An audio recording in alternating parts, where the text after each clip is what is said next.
تفسیر ابن کثیر سورہ بقرہ آیت نمبر 91-92. آیت number 91. And when it is said to them, the Jews, یعنی جوز کو جب بولا جاتا ہے, believe in what Allah has sent down.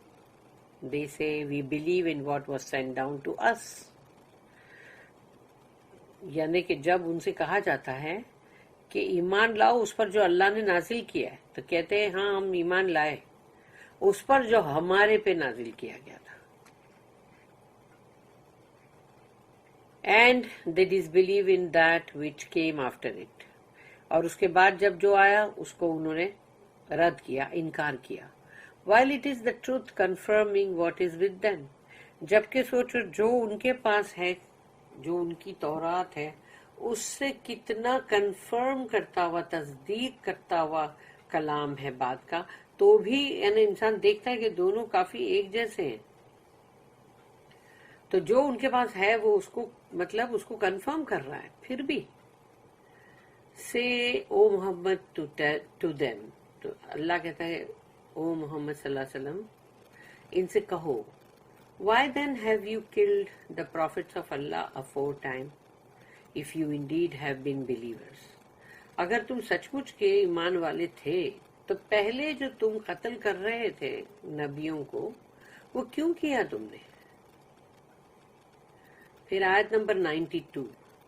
And indeed Musa came to you with clear proofs, yet you worshipped the calf after he left, and you were zalimun.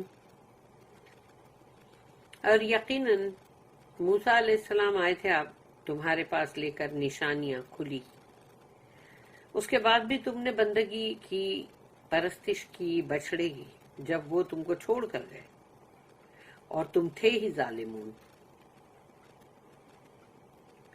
Although the Jews denied the truth, they claimed to be believers. یعنی یہودیوں نے اس بات کے لیے انکار کیا کہ وہ حق بات کو نہیں مانیں گے, لیکن دعویٰ یہ کر رہے ہیں کہ ہم تو بلیورز ہیں, لیکن یعنی نہیں مانیں گے لیکن پھر بھی ہے بلیورز. اللہ said وَإِذَا قِيلَ لَهُمْ and when it is said to them, تو جب ان سے کہا جاتا ہے, meaning the Jews and the people of the book, یعنی اہل کتاب سے, یہودیوں سے, آمنوا بما انزل اللہ, ایمان لاؤ جو کچھ بھی اللہ نے نازل کیا, believe in what Allah sent down to محمد, یعنی کہ محمد صلی اللہ علیہ وسلم کے اوپر جو اتارا گیا اس پہ ایمان لاؤ, believe in and follow him, اس کے اوپر ایمان بھی لاؤ اور ان کی اتباع بھی کرو. قالوا نؤمن بما انزل علینا, they say we believe in what was sent down to us. تو وہ کہتے ہیں کہ ہم ایمان لائے وہ جو ہم پر اتارا گیا تھا, ہمیں ہمارے پاس بھیجا گیا تھا, ہم نے اس پہ ایمان لائے ہیں. meaning it is enough for us to believe in what was revealed to us in the Torah and the Injil, and this is the path that we choose. تو انہوں نے کہا ہمارے لیے کافی ہے بس کہ ہم ایمان لائے اس پر جو ہمارے پاس نازل کیا گیا تھا, تورات. اور انجیل پہ بھی انہوں نے کون سا ایمان لایا. تو انجیل جو ہے اور تورات جو ہے وہ اس کو کرسچن لوگ دونوں کو مانتے ہیں, لیکن یہودی صرف تورات کو. And this is the path that we choose, اور یہی راستہ ہے جو ہم نے اپنے لیے پسند کیا ہے. وَيَكْفُرُونَ بِمَا وَرَاءَهُ and they disbelieve in that which came after it. اور جو اس کے بعد آیا اس کے اوپر انہوں نے کفر کیا اس کا. وَهُوَ الْحَقُّ مُصَدِّقًا لِمَا مَعَهُمْ while it is the truth confirming what is with them. جبکہ جو ان کے پاس ہے وہ اس کی تصدیق کرتا ہے اور وہ حق ہے. meaning while knowing that what was revealed to Muhammad صلی اللہ علیہ وسلم, یہ جانتے ہوئے بھی کہ رسول اللہ صلی اللہ علیہ وسلم کے پاس کیا نازل کیا گیا ہے. الحق مصدقا لما معہم, it is the truth confirming what is with them. محمد صلی اللہ علیہ وسلم کے پاس جو نازل کیا گیا, ان پر جو اتارا گیا, وہ حق ہے, وہ سچ ہے, وہ ٹروتھ ہے, اور وہ کنفرم کرتا ہے اس کو جو ان کے پاس ہے، تورات، انجیل. This means that since what was sent to Muhammad sallallahu alaihi wasallam conforms to what was revealed to the people of the book, then this fact constitutes a proof against them. اس کا مطلب ہے کہ جو بھی محمد صلی اللہ علیہ وسلم کے اوپر اتارا گیا وہ ان کے پاس جو کتاب ہے جو ان کے پاس نازل ہوئی ہے وہ اس سے میچ کرتی ہے.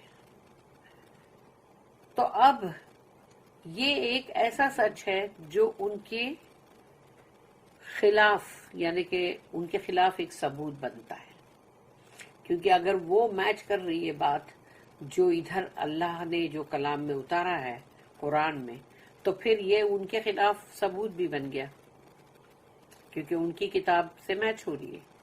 Similarly, Allah said, الَّذِينَ آتَيْنَاهُمُ الْكِتَابَ يَعْرِفُونَهُ كَمَا يَعْرِفُونَ أَبْنَاءَهُمْ. سورہ بقرہ کی ہی آیت نمبر 146 میں اللہ نے کہا those to whom we gave the scripture, Jews and Christians, recognize him, یعنی محمد صلی اللہ علیہ وسلم کو, as they recognize their sons. وہ لوگ جن کو ہم نے کتاب دی تھی، یہودی اور نصرانی، وہ ایسے پہچانتے ہیں محمد صلی اللہ علیہ وسلم کو جیسے اپنے بیٹوں کو پہچانتے ہیں، یعنی اپنے بیٹوں کو جس طرح پہچانتے ہیں ایسے ہی وہ رسول اللہ صلی اللہ علیہ وسلم کو پہچانتے ہیں. اللہ said next, قُلْ فَلِمَ تَقْتُلُونَ أَنْبِيَاءَ اللَّهِ مِنْ قَبْلِ إِن كُنْتُمْ مُؤْمِنِينَ. Why then have you killed the prophets of Allah aforetime, if you indeed have been believers? تو کیوں تم نے قتل کیا پھر اللہ کے نبیوں کو پہلے، اگر سچ مچ تم مومن ہو.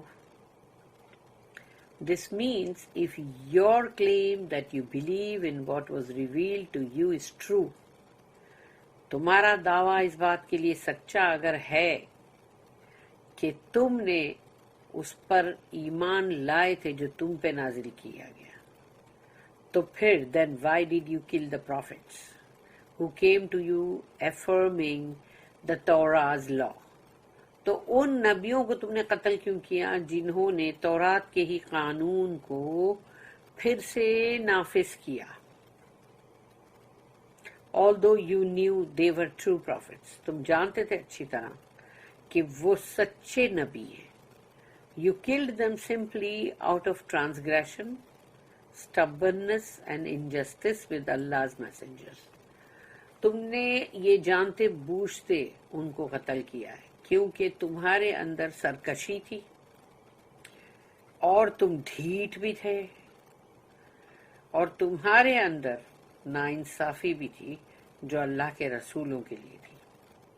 Therefore you only follow your lust, opinions and desires.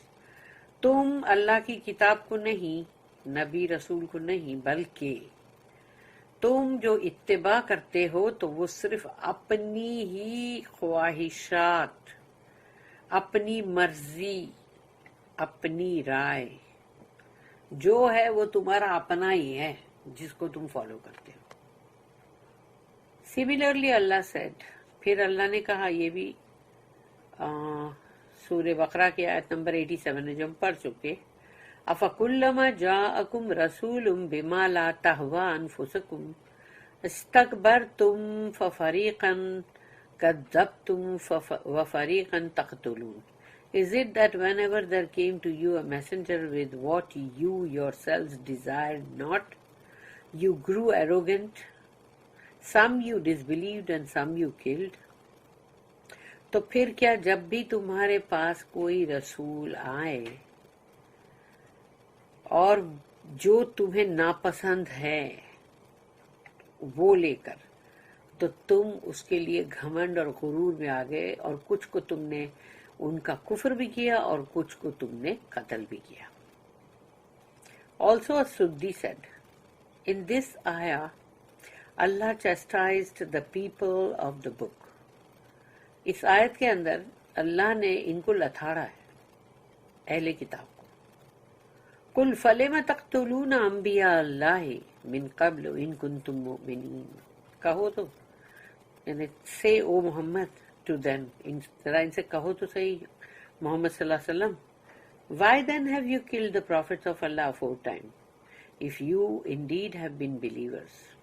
تو پھر تم نے پہلے اللہ کے نبیوں کو قتل کیوں کیا اگر سچ مچ تم ایمان والی تھے. ایمان تمہارے اندر تھا تو تم قتل کیسے کر سکے. وَلَقَدْ جَاءَكُمْ مُوسَى بِالْبَيِّنَاتِ, and indeed Musa came to you with clear proofs. اور موسیٰ علیہ السلام آئے تھے آپ کے پاس, یعنی تمہارے پاس, کلیئر نشانیاں لے کر, meaning with clear signs and clear proofs that he was the messenger of Allah. کہ موسیٰ علیہ السلام نے تمہارے پاس کھلی نشانیاں, کھلے ثبوت لے کر آئے تھے کہ وہ اللہ کے رسول ہیں, and that there is no deity worthy of worship except Allah. اور یہ کہ اللہ کے سوا کوئی بھی معبود نہیں جس کی بندگی کی جائے. The clear signs or miracles mentioned here are, وہ نشانیاں, وہ معجزات جو بھی موسیٰ علیہ السلام لے کر آئے تھے وہ یہ تھے. نمبر 1 the flood, جو سیلاب آیا. نمبر 2 the locust, وہ جو ٹڈی دل تو وہ جو آیا. پھر 3 the lice یعنی جوئیں. 4 the frogs یعنی کہ مینڈک. اور پھر 5 جو ہے وہ the blood, خون. پھر 6 جو ہے وہ ان کا سٹاف یعنی کہ ان کا عصا, ان کی لکڑی. اور نیکسٹ جو ہے 7ویں یعنی the hand, ان کا ہاتھ. وہ ہاتھ جس کو ان لوگوں نے کہا کہ بھئی یہ تو تم نے اس قبطی کو مار دیا تھا تو تم نے اس ہاتھ سے مرڈر کیا ہے. اللہ نے اسی ہاتھ کو کہا کہ اندر ڈالو, ایسے جیسے اپنے شرٹ کے اندر اس کو ڈالو, اب باہر نکالو تو وہ پورا ایک دم چمکدار, نورانی, بالکل سفید ہو گیا. تو وہ بھی ایک نشانی ہے. پھر موسیٰ's miracles also include, موسیٰ علیہ السلام کے جو معجزات ہیں وہ یہ ہے کہ نمبر 1 parting the sea, سمندر کا پھٹ جانا. Number 2 shading the Jews with clouds, کہ یہودیوں کے اوپر جو بادلوں کا سایہ. Number 3 the manna and quails, من اور سلوہ. نمبر 4 the gushing stone, جس میں سے 12 چشمے نکلے پتھر میں سے ایک عصا مارنے پہ. ثم اتخذتم العجل yet you worship the calf, یہ سب اتنا سب ہونے کے بعد بھی تم نے بچڑے کی پرستش کی, meaning as a deity instead of Allah. During the time of Musa, یعنی موسیٰ علیہ السلام کے وقت میں تم نے وہ بچڑے کی پرستش کی اللہ کو چھوڑ کر.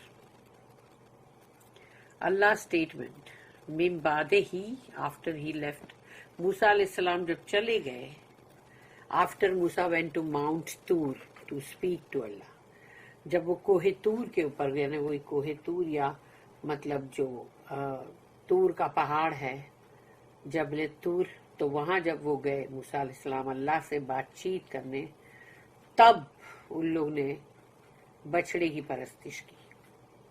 سملرلی اللہ said, پھر اللہ نے کہا وَاتَّخَذَ قَوْمُ مُوسَى مِن بَعْدِهِ مِن حُلِيِّهِمْ عِجْلًا جَسَدًا لَهُ خُوَارٌ. سورہ نمبر 7, سورہ آراف, آیت number 148. And the people of Musa made in his absence out of their ornaments the image of a calf for worship. It had a sound as if it was mooing. موسیٰ کی قوم نے ان کی غیر حاضری میں تمام جو ان کے پاس جو بھی زیورات تھے اس سب کو پگھال کر انہوں نے بچڑے کا ایک بت بنایا بندگی کے لیے. اور اس میں سے ایک آواز بھی آتی تھی خوارن، جیسے منہ منہ ایسی آواز آتی تھی. وَأَنْتُمْ ظَالِمُونَ and you were ظالمون، اور تم ظالمون تھے، meaning you were unjust، کہ تم جو ہو، تم نے شرک یعنی جو کرے وہ ظالمون میں.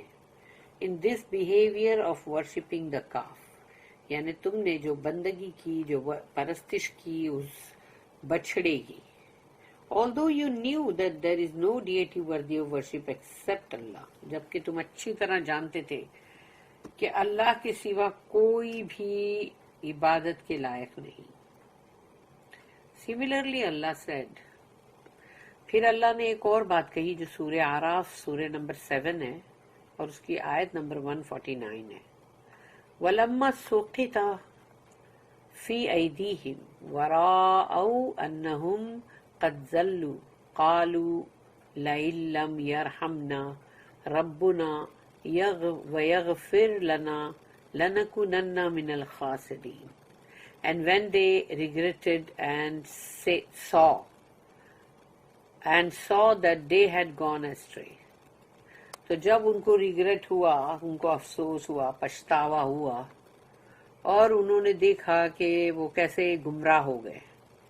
they repented and said، انہوں نے توبہ استغفار کی یعنی پچھتائے بھی.